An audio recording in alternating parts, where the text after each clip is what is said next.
Engkau memanggil kami Tuhan satu persatu dalam persekutuan dengan anaknya yaitu Yesus Kristus. Tuhan kita, Allah yang setia. Pada pagi hari ini Tuhan kami akan merenungkan firman Tuhan dari 1 Korintus 1 ayat 1 sampai 9. Terima kasih Tuhan, di dalam nama Tuhan Yesus kami berdoa dan mengucap syukur.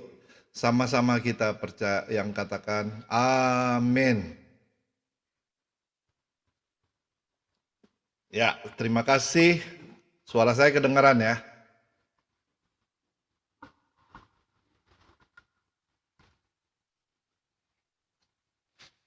Ya, kita baca firman Tuhan hari ini.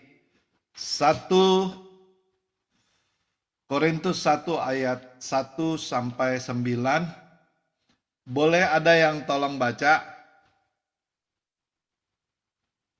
1 Korintus 1 ayat 1 sampai 9.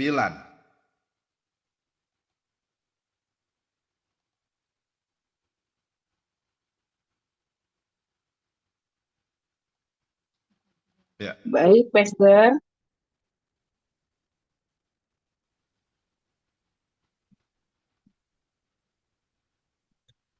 Satu Korintus 1 ayat 6 sampai 9. Demikianlah firman Tuhan. Sesuai dengan kesaksian tentang Kristus yang telah diteguhkan di antara kamu. Demikianlah kamu tidak kekurangan dalam suatu karunia pun, sementara kamu menantikan pernyataan Tuhan kita Yesus Kristus. Ayat 8, Ia juga akan meneguhkan kamu sampai kepada kesudahannya, sehingga kamu tak bercacat pada hari Tuhan kita Yesus Kristus. Ayat 9, Allah yang memanggil kamu kepada persekutuan dengan anaknya Yesus Kristus, Tuhan kita, adalah setia. Amin.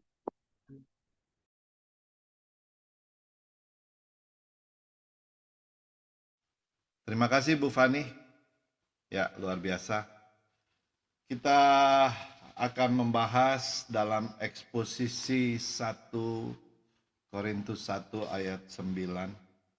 Kalau kita tahu latar belakang, saya nggak cerita cukup panjang, tapi latar belakangnya adalah kita bisa lihat di dalam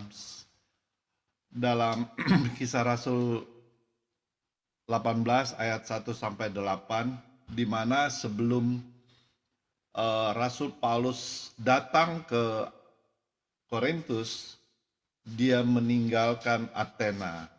Kita udah lihat ya di dalam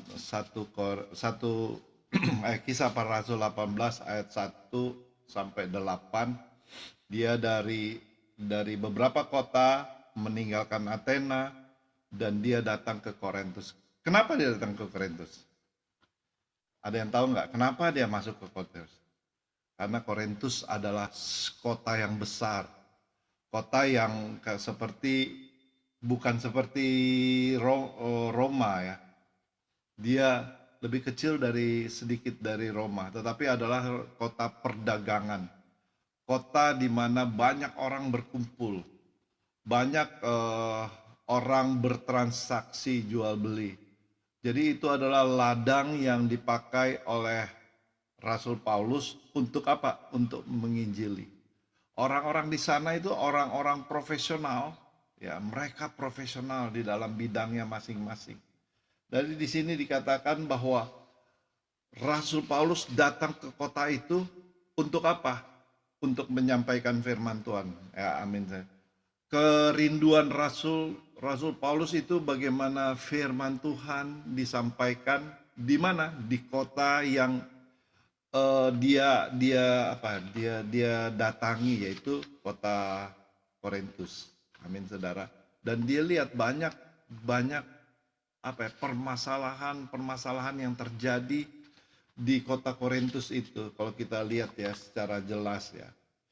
Jadi di sini ada surat Paulus yang pertama buat jemaat di Korintus, dan ada surat Paulus yang kedua ya. Kalau kita lihat di sini Korintus banyak ya.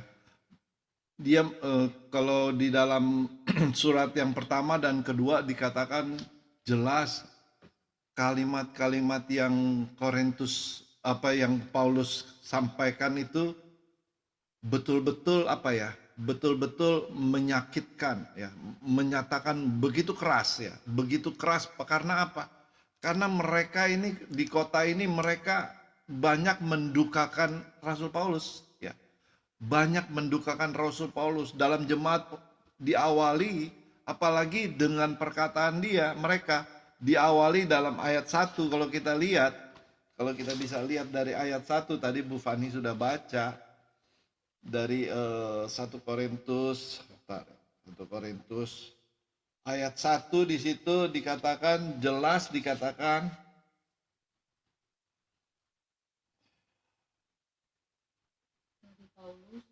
dari Paulus yang atas kehendak Allah dipanggil menjadi Rasul Kristus dan dari Sostenes saudara kita ya. Dari yang dipanggil menjadi rasul. Banyak orang di situ ya, dia dia meragukan kerasulannya Rasul Paulus ya. Mereka meragukan apa benar ini rasul ya, apa benar ini rasul, karena yang mereka tahu yang rasul adalah murid-murid Tuhan Yesus.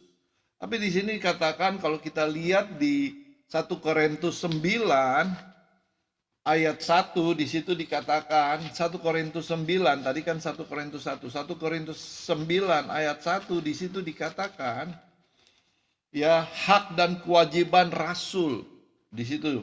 Bukankah aku orang merdeka, bukankah aku rasul? Rasul Paulus katakan begitu.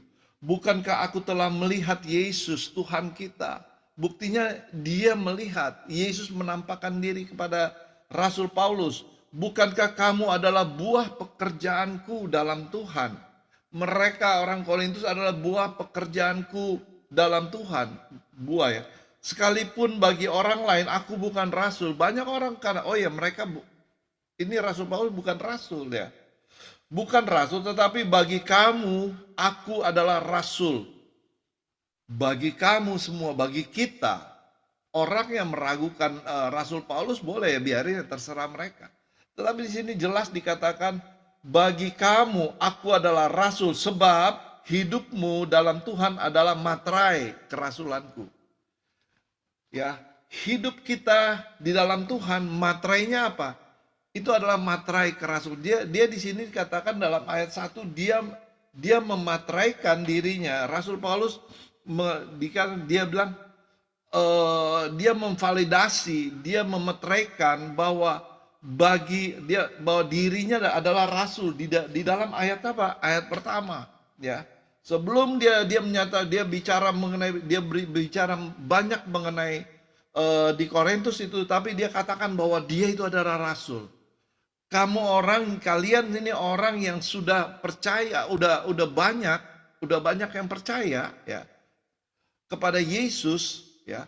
Itu dan melalui kesaksiannya Rasul Paulus mereka sudah diselamatkan juga gitu. Jadi di sini dikatakan jelas. Maka yang menarik di sini dikatakan ya, dari Rasul Paulus yang atas kehendak Allah. Jadi dia dipanggil bukan atas kemauannya sendiri ya. Atas kehendak Allah Rasul Paulus dipanggil. Jadi kita belajar banyak hari ini bagaimana Rasul Paulus dipanggil tuh atas kehendak Allah. Tunggu ya. Atas kehendak Allah, bukan atas kehendak dia. Oleh kehendak Allah, dia dipanggil. Ini prinsip panggilan yang penting. Ya, berarti apa? Allah yang memanggil dia. Allah yang memanggil Rasul Paulus. Amin, saudara. Tidak ada pelayanan tanpa kesulitan. Memang kesulitan demi kesulitan dihadapi oleh Paulus. Ya, kita mengalami juga. Ketika kita melayani orang ada kesulitan-kesulitan, dari kesulitan finansial, dari kesulitan waktu, ya, dari kesulitan tantangan orang-orang di sekitar kita, banyak kesulitan-kesulitan. Ya. Ada banyak orang yang mempermasalahkan, kalau dalam cerita Rasul, mempermasalahkan kerasulannya juga ya.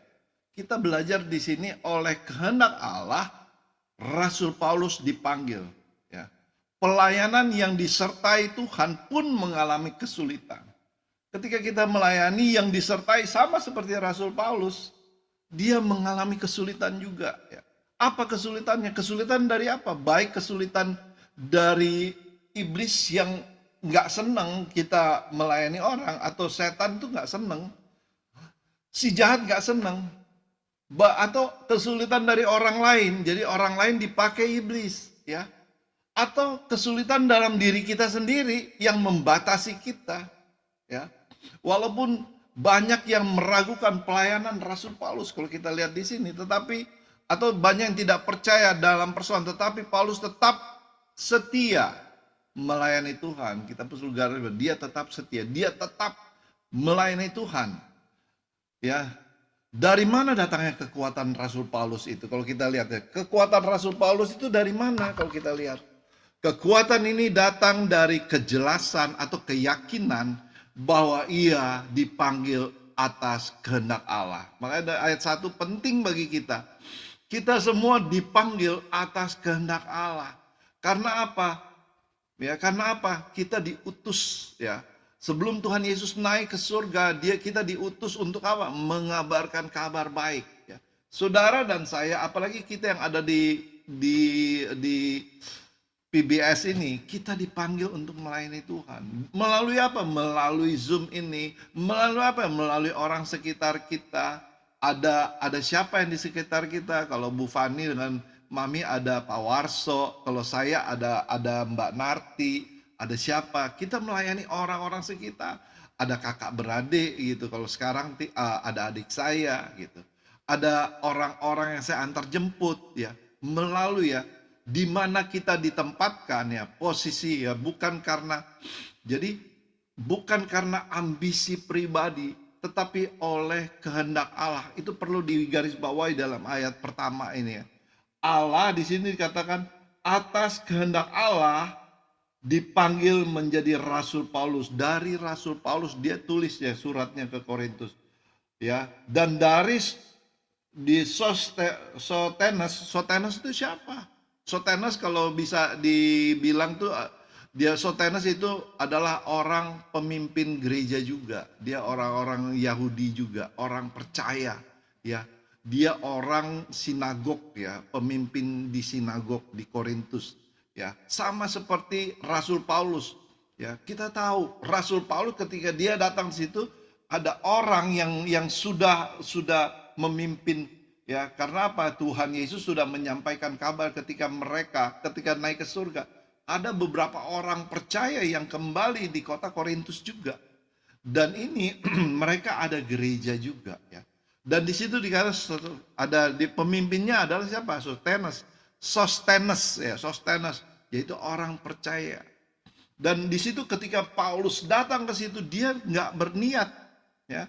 Kalau dalam buku yang saya baca ini, dia nggak berniat untuk apa? Untuk membangun gereja, enggak gitu. Atau dia bikin gereja baru, dia enggak. Tetapi apa yang ada di situ melalui Sostenes ini, dia melayani Tuhan di situ di gereja yang ada. Tuhan Yesus juga ketika dia melayani, dia nggak bangun sinode sendiri, enggak gitu. Tetapi dia melayani orang ya. Dia melayani orang, dia masuk, Rasul Paulus di situ dia masuk ke situ, dia merevolusioner mengenai firman Tuhan. Dia menyampaikan kabar baik yang benar ya, Injil yang benar ya. Kepada siapa? Orang-orang yang ada di tempat itu. Amin saudara. Dia mendobrak ada beberapa ajaran-ajaran yang di luar Injil, apa yang dia dengar dari Kristus Yesus ya, apa yang dia tahu, dia ajarkan ajaran yang benar gitu ya. Bukan dia membangun gereja, enggak ya. Yesus juga mengajarkan mereka semua orang-orang di mana Yesus berada.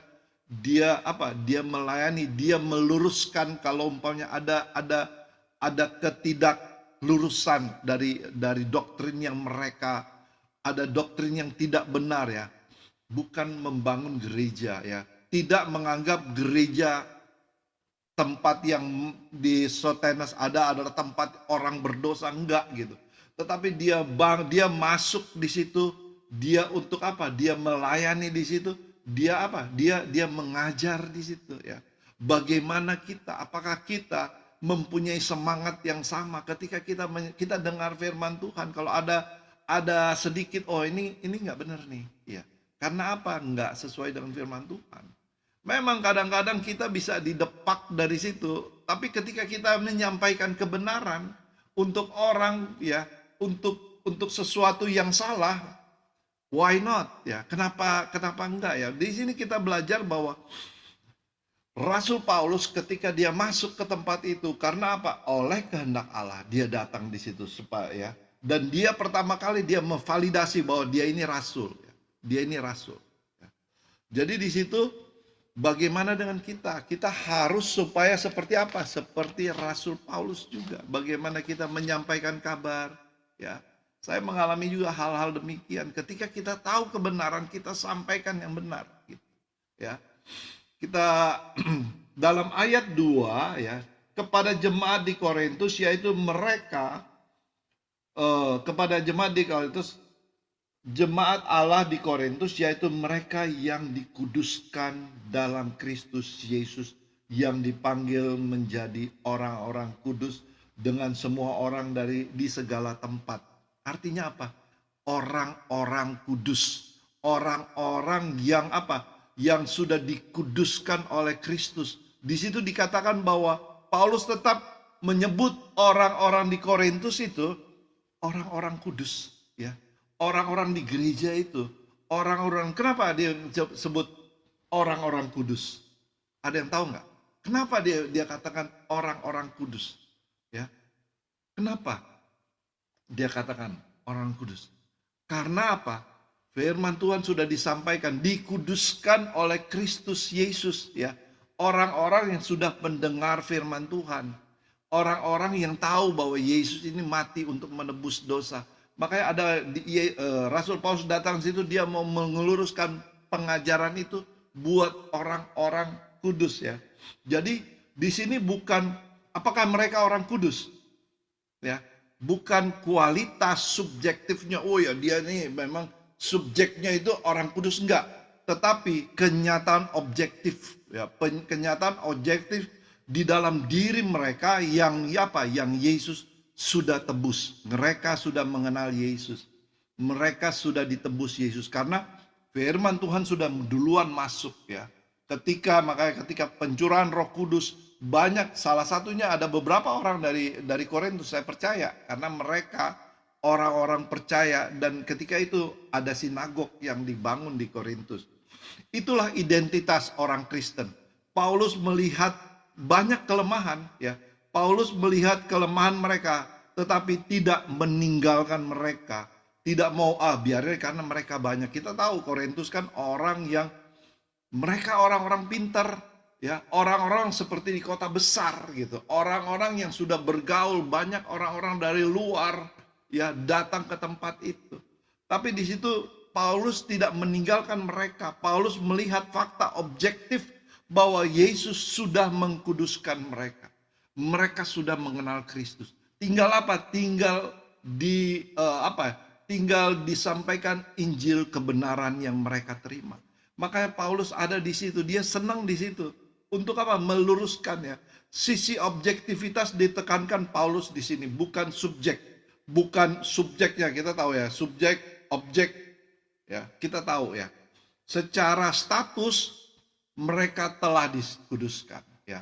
Sedangkan secara kondisi mereka perlu diproses.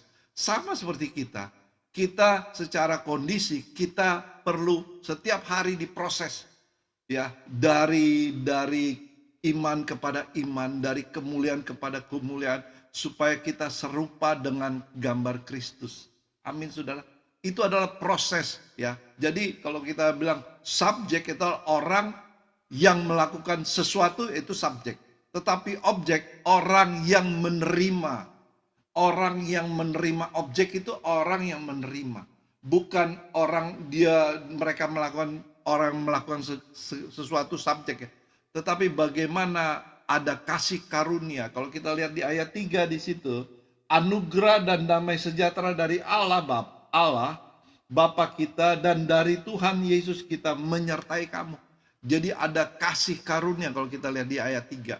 Damai sejahtera dari Allah Bapa kita ya, dari Tuhan Yesus menyertai kita, orang-orang yang telah dikuduskan ya. Makanya Rasul Paulus senang di situ untuk apa? Meluruskan penginjilan yang sudah disampaikan oleh pencurahan Roh Kudus. Mereka sudah mendengar firman Tuhan, Roh Kudus sudah bekerja, tetapi perlu diperlengkapi. Paulus menyatakan kesabarannya kepada orang Korintus bukan berasal dari diri Paulus ya. Kalau kita lihat ya, tetapi karena apa? Kasih karunia, kasih atau anugerah yang Allah berikan sesuai dengan ayat 1 di situ dikatakan dia dipanggil Paulus atas kehendak Allah. Dia sampaikan. Di sini menekankan bukan sisi objektif ya. Saya ulangi lagi. Tetapi bukan subjek ya. Bukan apa yang melakukan, tetapi apa yang Yesus kerjakan. Ya, itu adalah anugerah Tuhan. Amin saudara. Kalau kita lihat di ayat 4 sampai ayat 9 di situ dikatakan pernyataan ucapan syukur Paulus kepada apa? Kepada Allah. Itu adalah bagaimana dia mau mengucap syukur. Kalau kita baca pelan-pelan, aku sendiri senantiasa mengucap syukur kepada Allah karena kamu atas anugerah Allah yang diberikannya kepada kamu dalam Kristus Yesus. Ya, anugerah yang diberikan kepada, jadi ada ucapan syukur ya.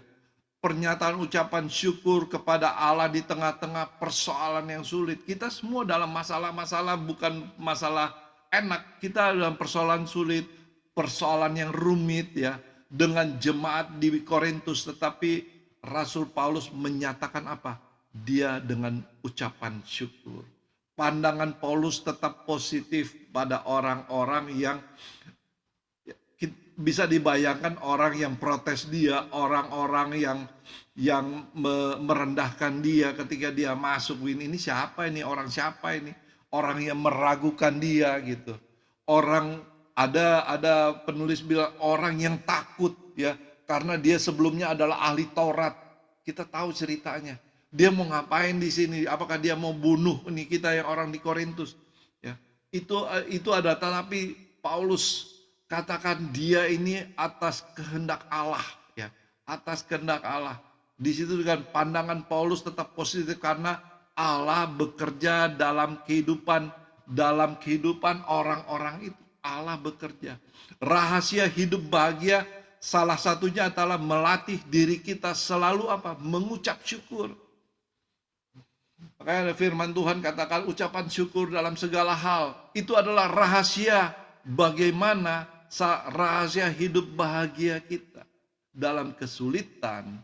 Ya, kemarin kita yang berbahagialah, ya, lebih cenderung berbahagia daripada diberkati. Kalau diberkati oke, tetapi ketika berbahagialah ketika kita dalam kemalangan, dalam persoalan, kita bisa berbahagia karena dalam ucapan syukur ada kekuatan baru. Ya, saya ulangi, di dalam ucapan syukur ada kekuatan baru ya. Makanya selalu mengucap syukur. Ayat 5, ayat 6 di situ dikatakan secara cepat.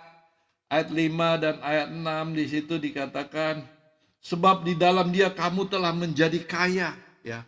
Di dalam Kristus kamu telah menjadi kaya dalam segala hal, dalam segala macam perkataan dan dalam segala macam pengetahuan. Kita kaya di dalam segala hal, dalam perkataan maupun pengetahuan. 6 sesuai dengan kesaksian tentang Kristus yang telah diteguhkan di antara kamu. Ya. Sesuai dengan kesaksian Kristus yang sudah diteguhkan di antara kamu. Kesaksian Yesus bagaimana? Yaitu Injil. Ya, Injil yang bagaimana? Yaitu bagian pernyataan bahwa selama pelayanan, makanya kita belajar bahwa Epifani, kelahiran dia yang brutal, di mana dia dikejar-kejar, kemudian dia menyatakan epifania, bagaimana dia melakukan pekerjaannya, sehingga dia melalui masa di mana di mana dia mempersiapkan kematiannya. Kemudian kita lihat sampai dia mati, dia bangkit, ya, naik ke surga, dan dia meninggalkan Roh Kudus pada kita, ya. Itu adalah proses di situ dikatakannya. Ayat 5 dikatakan, jadi ayat 5, 6, orang Korintus mempunyai pendidikan yang tinggi, mereka orang pintar, ada yang ahli pidato juga. Dan Paulus bukan Paulus di sini katakan bukan orang yang pintar, tetapi dia mengucap syukur, ya. Dia merendahkan hati, ya. Dia bukan orang hebat, dia merendahkan hati. Kita belajar dari Paulus bagaimana dia selalu mengucap syukur, dia merendahkan hati, ya, merendahkan hati dia, ya. Kalau kita baca ayat selanjutnya, ayat 7, di situ dikatakan dengan cepat, demikian kamu tidak kekurangan dalam karunia apapun, sementara kamu menantikan pernyataan Tuhan kita Yesus Kristus, ya. Kita tidak di sini katakan jemaat Kristus adalah salah satu jemaat yang memiliki karunia yang terlengkap, ya. Makanya orang ada di situ dia harus punya keahlian. Rasul Paulus ketika dia di tempat itu di Korintus, dia punya keahlian juga, yaitu dia pembuat tenda, dia melakukan pekerjaannya dia. Ya, kalau kita lihat bagaimana dia, kalau kita kembali di Kisah Para Rasul 18, di situ dikatakan bahwa dia bersama-sama dengan siapa, dia ketemu siapa di situ. Dia ketemu nama Priscilla dan Aquila. Priscilla, dan di situ dikatakan Paulus meninggalkan Athena lalu pergi ke Korintus. Di situ dia berjumpa dengan seorang Yahudi bernama Aquila yang berasal dari, ya, dia dari Pontus dan orang baru, dan dari Pontus dan baru datang dari Italia, dan dengan istrinya Priscilla, ya. Priscilla adalah ada siapa di Priscilla? Mereka juga, kalau kita lihat, mereka itu pembuat tenda juga. Dia sama-sama datang ke situ untuk apa? Melayani Tuhan. Dengan apa? Dia harus punya harus punya pekerjaan juga, ya. Jadi orang datang ke Korintus itu orang-orang yang bekerja, gitu. Tetapi melalui pekerjaannya dia bisa melayani Tuhan. Amin, saudara. Jadi di sini dikatakan maka mereka bermegah diri karena itu makanya Paulus menegur mereka. Jemaat Korintus adalah salah satu jemaat yang memiliki karunia, tetapi dibandingkan dengan jemaat lain, mereka punya karunia. Mereka bermegah diri karena makanya si Paulus dia menegur mereka karena semua yang mereka miliki adalah berkat Tuhan, ya. Kadang-kadang kita lihat, ya, dalam kehidupan kita bisa bermegah karena kita punya ini loh, kita menganggap enteng orang lain. Tetapi ketika dikasih ingat bahwa semua di sini dikatakan ayat 7, di situ semua adalah berkat Tuhan, senantiasa mengucap karena kamu atas anugerah Allah, adalah anugerah yang Tuhan berikan kepadamu dalam Kristus Yesus, ya. Amin. Jadi ayat 8 di situ, ia juga meneguhkan kamu sampai pada kesudahannya. Rasul Paulus katakan Yesus akan meneguhkan, Paulus percaya Tuhan akan menyempurnakan umat, ya. Umat atau jemaat di Korintus. Keyakinan seperti ini menjadi kekuatan dalam pelayanan. Makanya Tuhan akan meneguhkan kamu. Itu adalah kekuatan. Karena apa? Dia percaya sampai pada kesudahan.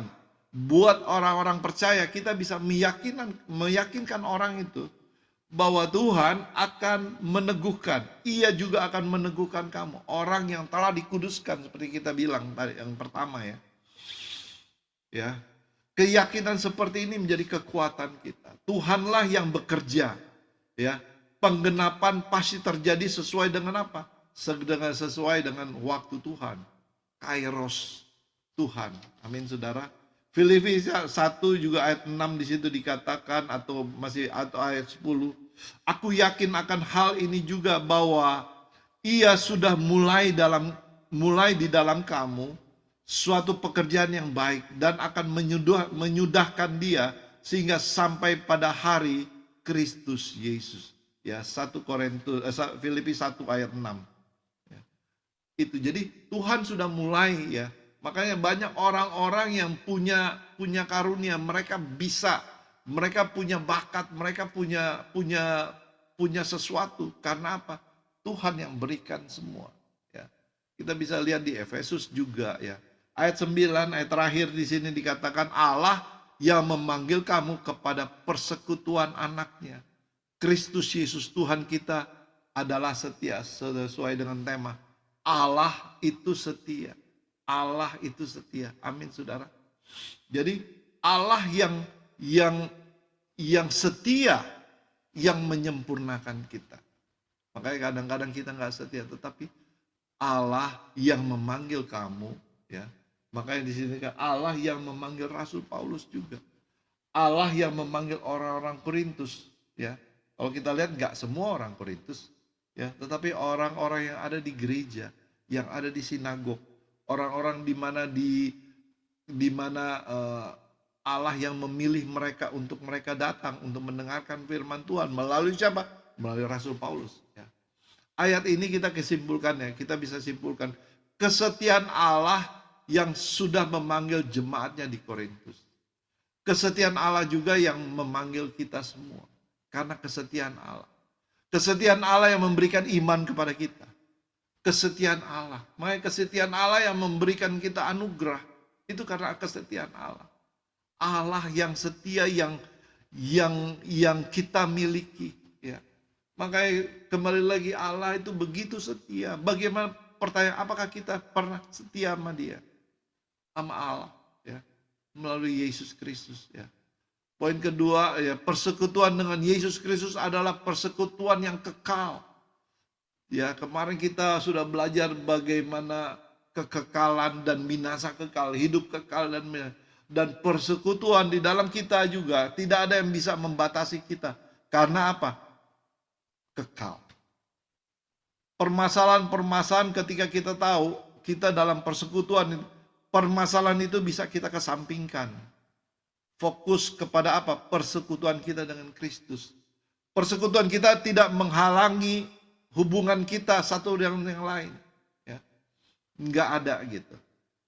Jadi di sini poin kedua, persekutuan dengan Yesus Kristus adalah persekutuan yang tidak dapat dipisahkan. Mungkin kita bisa berpisah.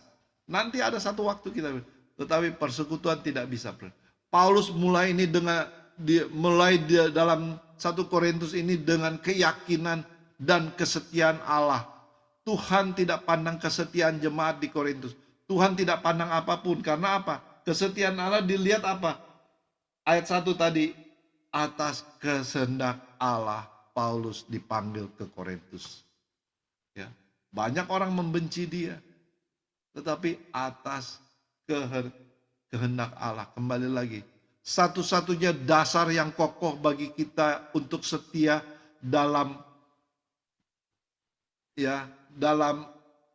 Tuhan Allah adalah bagaimana pengharapan kepada Tuhan yang senantiasa setia.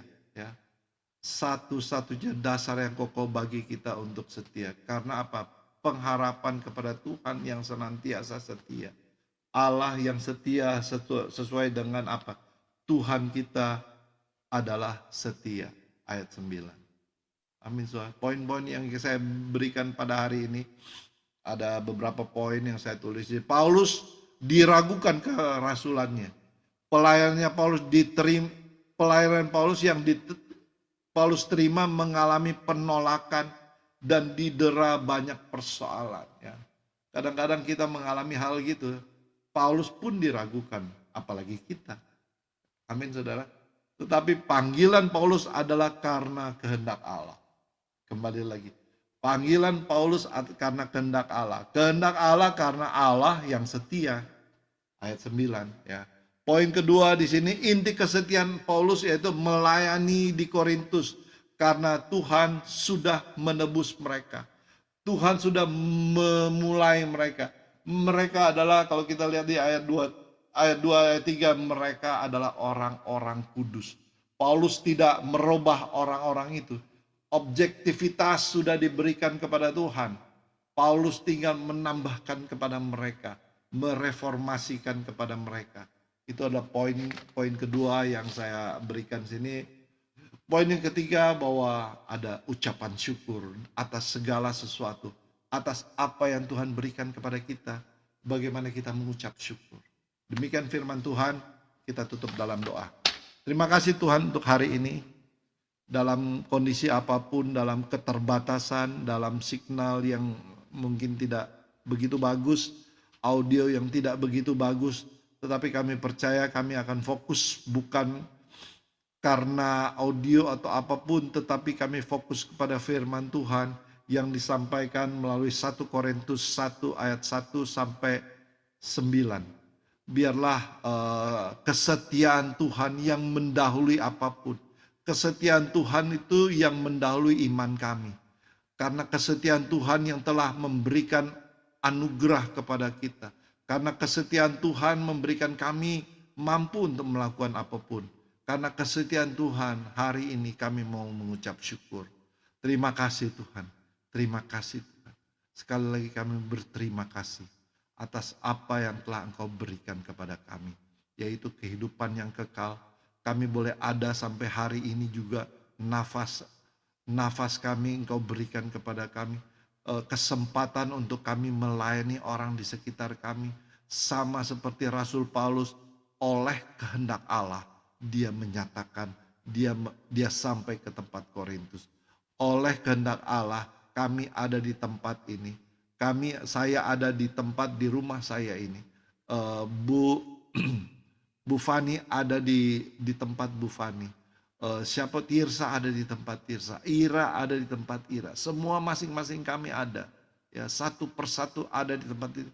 Oleh karena kesetiaan Allah. Terima kasih Tuhan, kami akan menutup ibadah ini, renungan ini hanya di dalam nama Tuhan Yesus. Sama-sama kita katakan amin. Oke.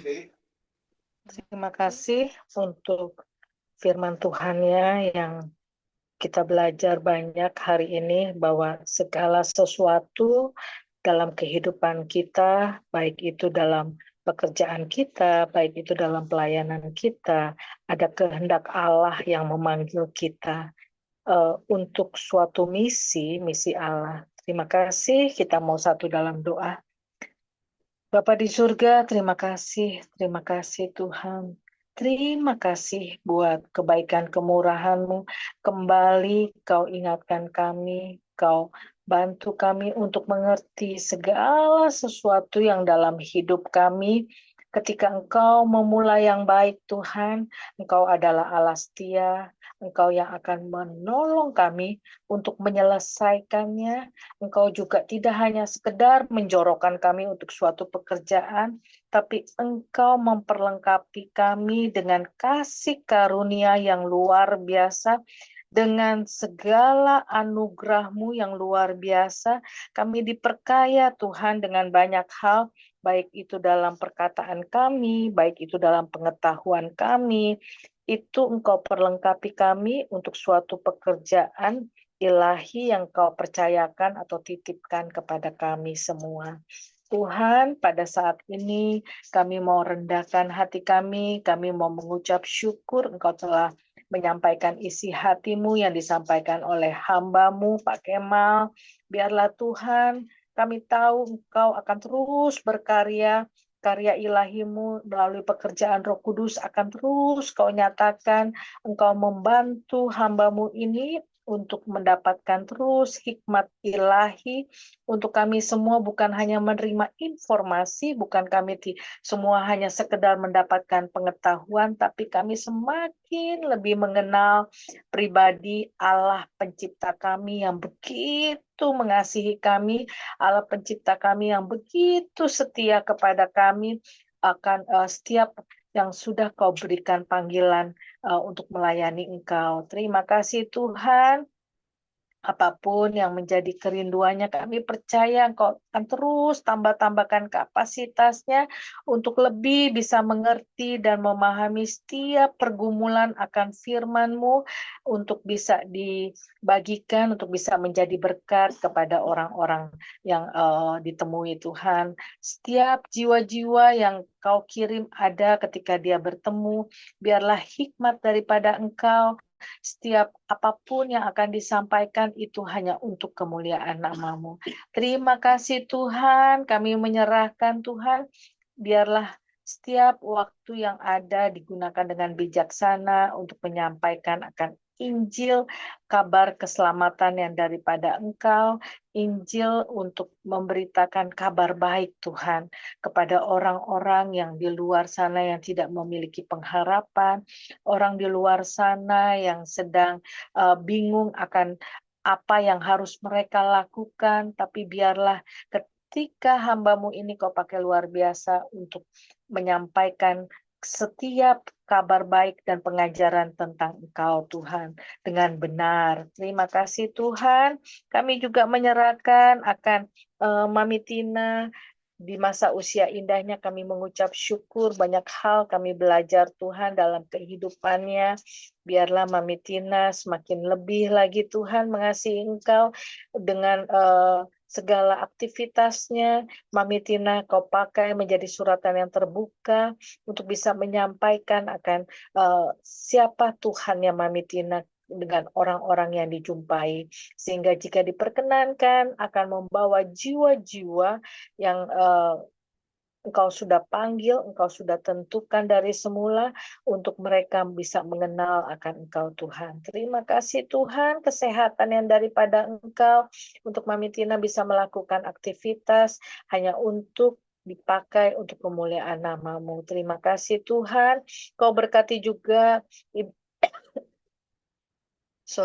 Kau berkati juga Ibu Elizabeth Fani Saswita dalam pekerjaan, dalam pelayanannya. Kami tahu Tuhan, kasih kemurahan Tuhan tercurah kepada Ibu Fani, Engkau yang akan memimpin dengan pertolongan Roh Kudus apa yang harus dilakukan ketika Engkau memberikan jiwa-jiwa yang Kau pertemukan. Biarlah Ibu Fani bisa menyampaikan akan kabar keselamatan yang daripada Engkau saja. Kau berkati Tuhan, apapun yang menjadi pergumulan, apapun yang menjadi kerinduan hatinya, kami tahu Engkau yang pegang kendali, Engkau yang segala kendala apapun yang ada di depan atau di hidup Bu Fani, kami mengucap syukur Engkau punya kendali untuk setiap kendala-kendala itu.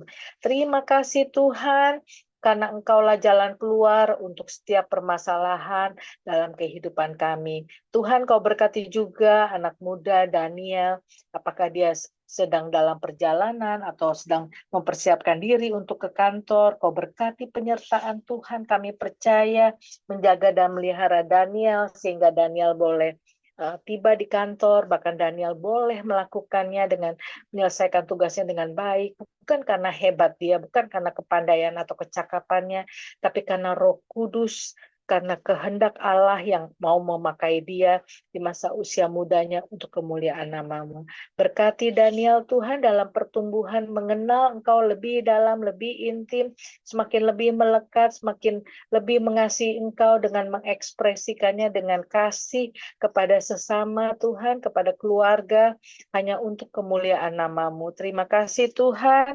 Kami juga menyerahkan Ibu Tirsa yang dimanapun dia berada, yang saat ini mengantar adiknya Harvey untuk terapi. Kami mengucap syukur, kami melihat begitu banyak kemurahan Tuhan membantu Ibu Tirsa yang dipakai untuk melayani keluarga. Kau berkati Ibu Tirsa, Bung Kris, bahkan anak mereka Kesia dimanapun dia berada, kami tahu masa depan anak muda ini ada tetap di bawah kendali Engkau, Engkau yang akan menolong dia untuk tetap ada dalam rencana Engkau dan tidak ada satupun daripada si jahat yang akan menarik menjauh daripada Engkau. Kau berkati juga Usileni, Kau berkati juga Rina, biarlah ya Tuhan segala sesuatu pekerjaan atau pelayanan yang Ibu Tirsa lakukan, Engkau yang akan campur tangan, Engkau yang akan menolong karena Engkau adalah Allah yang setia. Terima kasih Tuhan, kami juga menyerahkan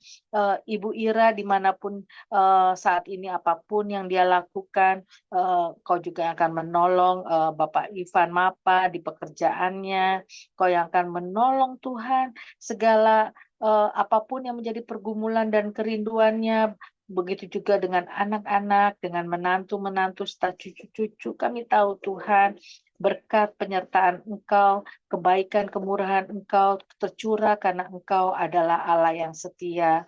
Kau berkati Tuhan, apapun yang sedang digumuli, kasih kemurahan Engkau menolong untuk bisa melewati setiap situasi seturut dengan kehendak Engkau. Tuhan, kami mengucap syukur untuk Mbak Nori yang bersama dengan Opung. Kami mengucap syukur, kami belajar Engkau telah mengirim Mbak Nori seturut dengan kehendak Allah, dipanggil untuk melayani akan Opung dan keluarga besar, baik juga di sekolah minggu, baik di gereja lokalnya. Tuhan, kami tahu Mbak Nori mengandalkan Kau 100%, oleh karena itu biarlah Mbak Nori juga bisa menikmati setiap proses untuk perjalanan imannya bersama dengan Engkau ya Tuhan. Kami percaya Engkau juga yang telah memperlengkapinya dengan kekayaan karunia yang Kau berikan kepada Mbak Nori, biarlah itu bisa dipakai, dikembalikan hanya untuk kemuliaan nama-Mu. Kami juga teringat untuk Pastor Yohanes Parapat beserta istri, beserta ketiga anak mereka, Grace, Shalom, dan Mercy. Tuhan, Kau berkati keluarga ini, Kau berkati akan pekerjaan pelayanan mereka dalam penginjilan, dalam worship daripada Mama Grace. Kau berkati juga untuk anak-anak mereka, baik itu di sekolah, biarlah mereka, keluarga ini, terus untuk bisa menjadi alat-Mu menyampaikan akan pengabaran Injil. Terima kasih Tuhan, kami juga teringat akan Pastor Julius Go beserta istri dan anak mereka, pekerjaan pelayanan mereka, kami tahu semua ada dalam perlindungan Engkau. Engkau juga yang akan menolong apapun yang ada dalam kerinduan mereka, apapun yang ada dalam pergumulan kehidupan mereka.